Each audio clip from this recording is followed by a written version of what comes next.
According to a new poll, most Americans are still avoiding political news because of, everything going on, the election and the nominations and the funding battle. And I don't know why they don't want to watch more of this. But anyway, about 2/3 of American adults say that they've recently felt the need to limit media consumption about politics and government because of generalized news overload, according to this new poll.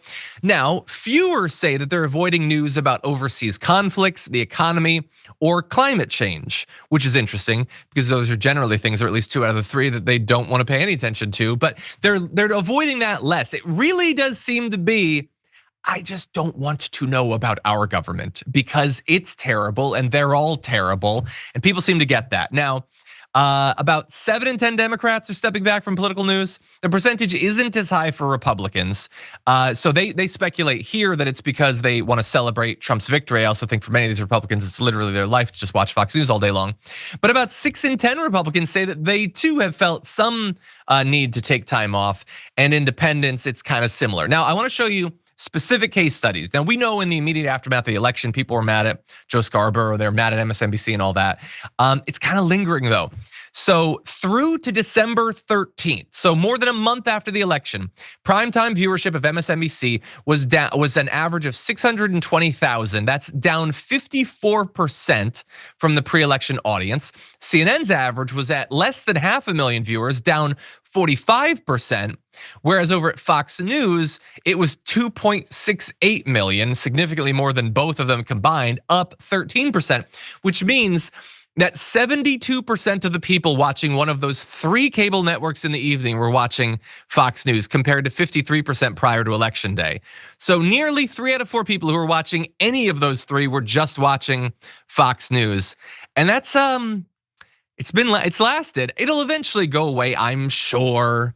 People will want to tune in. There will be interesting things, Brett, but I didn't expect it to last a month, and MSNBC and CNN are in a pretty bad way. Well, listen, there's been a downturn in Yankees fans watching World Series highlights, and an upturn in Dodgers fans like me rewatching the 5th inning of the World Series over and over and over again. I like watching the party after the win more than I like watching the sad therapy session after the loss.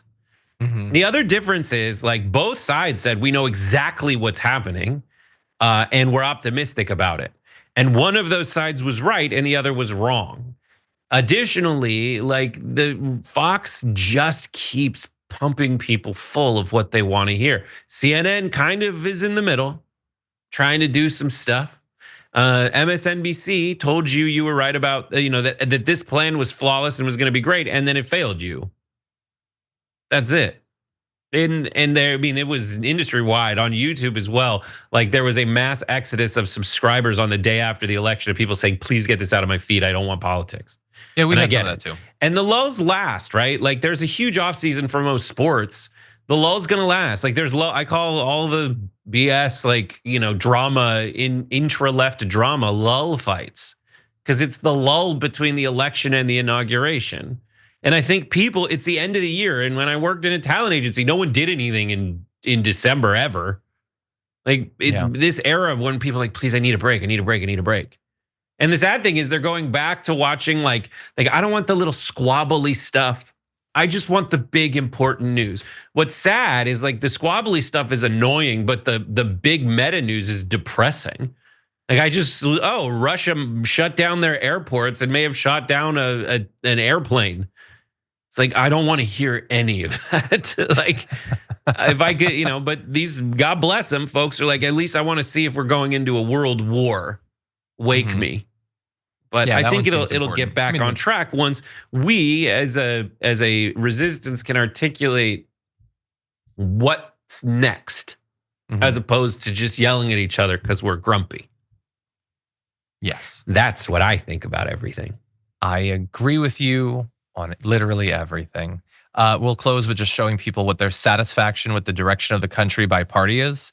And interestingly, Republicans are still really low. Like, you'd think, shouldn't that be up?